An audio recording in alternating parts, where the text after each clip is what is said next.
to introduce our next speaker, Mr. Robert Ochola.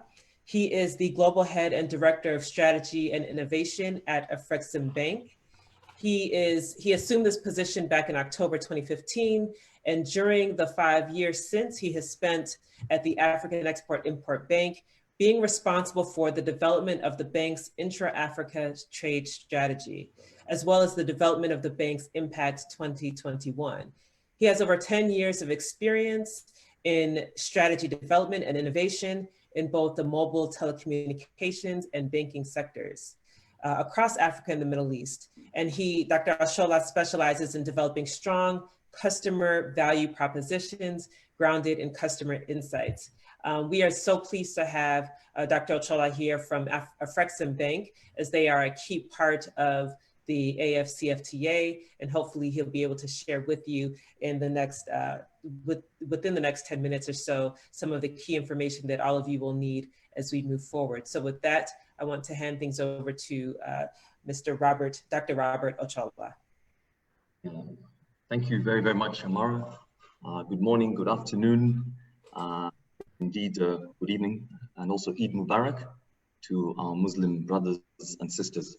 I'd like to thank the organizers for bringing us together to this phenomenal event where we're trying to come together to chart a very, very important agenda for when I call out the continent, but I mean the continent, of course, and its diaspora. Let me recognize His Royal Majesty, King Adamti. I'd also like to recognize the President of the African Diaspora Development Institute. My elder is also here today, Professor Lumumba, fellow speakers, distinguished guests, ladies and gentlemen. I'm going to put up a few slides just to give you some key sound bites. But while I do that, I'd also like to share very briefly some warm greetings from the President of the African Export-Import Bank, Professor Benedict Orama. Today's focus for me will be on a couple of things. I'll start by introducing the bank. I think it's important we go back and look a little bit at the history of the bank. I'll go into the Impact 2021 Africa Transformed strategy, which of course is the core elements around how we are executing our strategy. I'll then sort of focus on the diaspora strategy, which I think is quite pertinent to the topic that we're discussing today. And then I'll just sort of end with a couple of closing remarks. As I stand, I think it's important that I do inform you that Afrexim Bank is indeed a child of necessity. It was brought about when you look at the 1980s, where Africa experienced its worst economic crisis actually ever.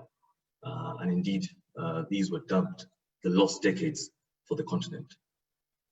And to get insights into why the bank was created, it's important that I start from that element. And in the 1980s, what did we experience? We experienced sort of negative economic growth. Intra-African trade at the time was static at about 5%. We saw international banks pull out of Latin America at the start of the 80s, but then immediately in the mid 80s and on through to the late 80s, they also pulled out lines of credit for Africa. And of course, without lines of credit, the chances and possibilities for Africa to actually trade were thus heavily reduced. And at that particular point, when Africa countries were actually importing goods, they were actually importing goods from outside the continent at a very, very high premium. So some of the poorest countries on the continent, I mean, globally at the moment, at that time, were actually the most charged in terms of the amount of money they were spending when they were importing certain goods from outside the continent. It was off the back of this that in 1986, ministers of finance actually gathered in Cairo, which happens to be the headquarters of the bank today, in 1986, requested the African Development Bank to develop a feasibility study to look at developing an institution that would potentially have a better credit rating than African counterparts at the time, to see if they could provide a better credit risk and thus open up the lines and trade volumes so that we could then focus on increasing intra-African trade and extra-African trade. Thus, in 1993, Afreximbank was formed with a clear mandate to enhance intra-African trade, but also grow extra-African trade. As of course, you know, when you increase trade, the chances for macro and economic development are quite enhanced. The bank has grown quite significantly since then. And indeed, since 1993, it has grown its membership to about 50 member countries across the continent, but it also has strategic partners from across the globe. The bank uses broadly three key, what we call instruments to interact. We look at credit, therefore typical trade and project finance. We look at risk-bearing instruments, which are typically guarantees. And also we have a heavy focus on trade information and trade services. These are quite fundamental to the growth of African trade. When the bank was formed, first strategic plan was actually developed in 1996. And since then, the bank has taken strategic planning as a very, very important part of how we execute.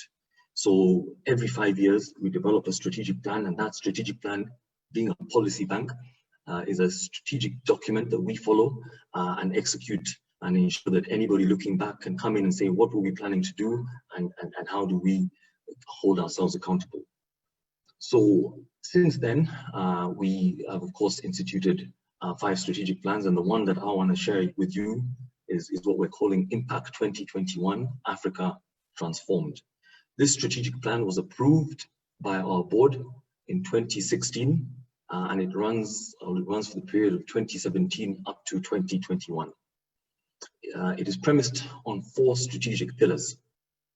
And I think the key strategic pillar, which is why we are sitting here today, is the one I'd like to delve into, although I will share with you a little bit on other strategic pillars. And this core strategic pillar aligns 100% with the AU's Agenda 2063. And indeed, in 2012, for the first time, African leaders who were sitting at a meeting launching the AU Agenda 2063 gave political will and gave a clear direction and said that we need to focus on growing intra-African trade. And I believe they set up a growth agenda to grow intra-African trade from 15% at the time to 25% by the year 2030. So we decided that the intra-African trade must be at the cornerstone of our strategic plan. And indeed, the strategic plan has intra-African trade as what we call the arrowhead of our strategic pillar. When we went to, when we started off the 5th strategic plan, 3% of our portfolio was to companies and organizations that drive intra-African trade. 3%, a very small amount. And the president of the bank and the board at that time said, no, this cannot be clear. If our mandate as set up in 93 was to drive intra-African trade as the first element, and of course extra-African trade, then we need to be much more focused on driving that element. And therefore, a whole focus was pushed into the area of driving intra-African trade. And I'm happy to announce that with that, ever since then, and if we look at 2019, we've grown our portfolio towards intra-African trade to 25% of the bank's portfolio, while of course growing the overall pie. And this intra-African trade is focused on a couple of things. It's premised on sort of 3.5 what we call focus areas: create, connect, deliver, and an auxiliary pillar called measure. And under the create pillar really is just to expand the focus on capacity on the continent to sort of grow and put in place elements for transforming trade.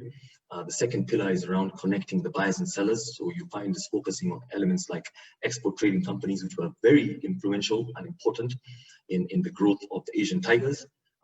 If you call out elements like Mitsubishi and Mitsui, those are export trading companies which give you a constant market. So for people who are producing, they would know that they have a place where they can sell their goods. And one thing about the intra-African trade pillar as well, when we were developing it, we realized that when we're doing our research, when Africa looks at what it trades amongst itself, you find that countries like Kenya, countries like Nigeria import leather from Belgium and Italy, and that leather is actually available on the continent. So when we did our analysis of intra-African trade data using what they call HS codes, you realize that without beneficiation of goods that exist on the continent, we can move intra-African trade from 15% to 38% if we start talking to each other and begin to change our patterns of where we import and our goods from, especially if we focus on importing those goods from the continent. So this also became a very important area of our focus. So we also have trade facilitation at the heart of driving our intra-African trade strategy. And I think my brother who spoke before me, Prudence, it continues to champion. And with that, the AU rolled out the first intra-African trade fair in 2018 to get the conversation started. The next pillar is around industrialization and export development. And to explain this pillar, I'd like to just share very quickly using the cocoa value chain. So cocoa value chain globally is around $120 billion annually. Africa, countries like Ghana, countries like Cameroon, countries like Nigeria produce over 70% of raw cocoa. And you'll imagine that only 10%, about 10, actually 8%, so about 10 billion of that 120 billion stays on the continent.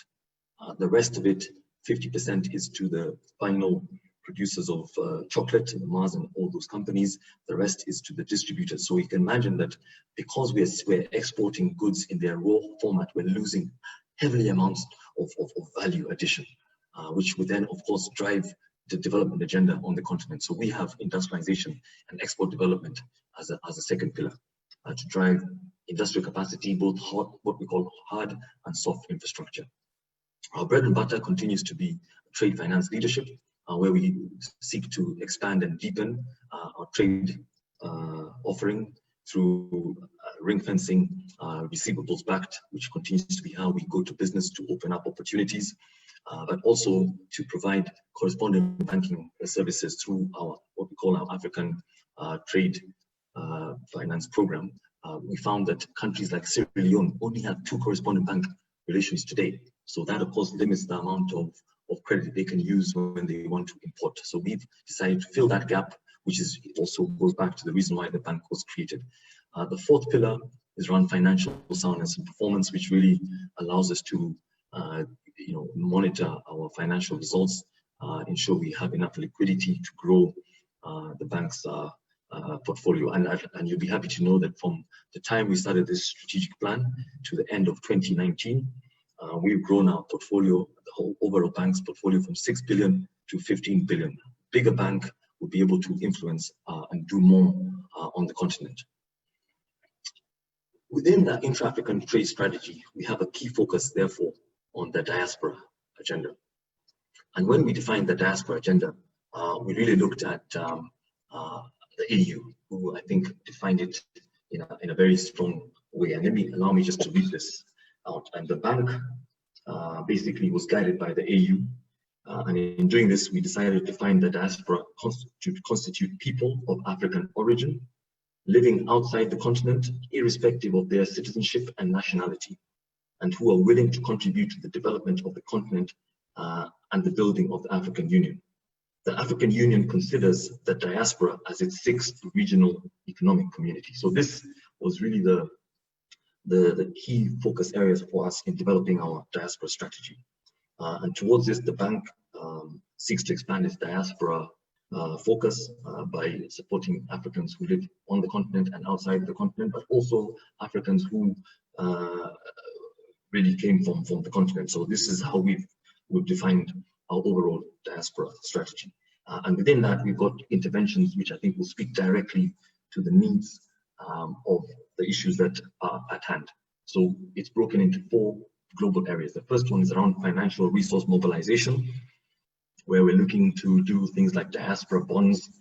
We're looking at remittance-backed financing, We're also looking at depository receipt solutions. We believe that trade facilitation continues to be a very important area, and therefore the diaspora trade facilitation will also enhance our trade finance offering. Policy and advocacy is a very important one, and capacity building and knowledge and skills transfer. And therefore that's also at the heart of our diaspora strategy. And then the final element which we also focus on within our diaspora strategy is the diaspora outreach, where we're looking to create dedicated institutions for diaspora engagement, as well as putting in place appropriate policies and incentives to facilitate repatriation of skills, resources for growth of Africa's the continent's agenda. So we are very bespoke in how we deliver solutions, and we therefore spend time with companies, spend time with individuals, spend time with SMEs to co-create solutions. So I just wanted to sort of finish on that note, and to make sure you know that the bank is indeed a partner of choice for growth of not just the African agenda within the continent, but also Africans in the diaspora, so that we can actually transform how we are seen today. And as I finalize, I wanted to leave with what I thought was a very strong quote from a writer I like very much, a gentleman from Ghana, Aikeke Ama. He wrote a book, The Beautiful Ones Are Not Yet Born. And he says that where I come from, the revolution is the only creation, and the revolutionary the only artist. And I believe we must therefore be revolutionaries and ensure that our next form of art is to drive a common agenda which will lead to a distinct shift in where we are today. Madam Moderator, allow me to thank you, and let me stop there so I can stick to your time. Thank you. Thank you so much, Dr. Ochola. That was excellent information provided. Again, for those of you who are joining us, Dr. Ochola is the Global Head and Director of Strategy and Innovation at Afrexim Bank. They are a key partner for the implementation of the Africa Continental Free Trade Area. Again, for those of you who have questions, there are questions that are being directed to the Q&A box. He has shared a lot of critical information about how Afrexim Bank is helping to facilitate and make sure that we move forward with the goals that have been set forth by the AFCFTA. With that said, I want to move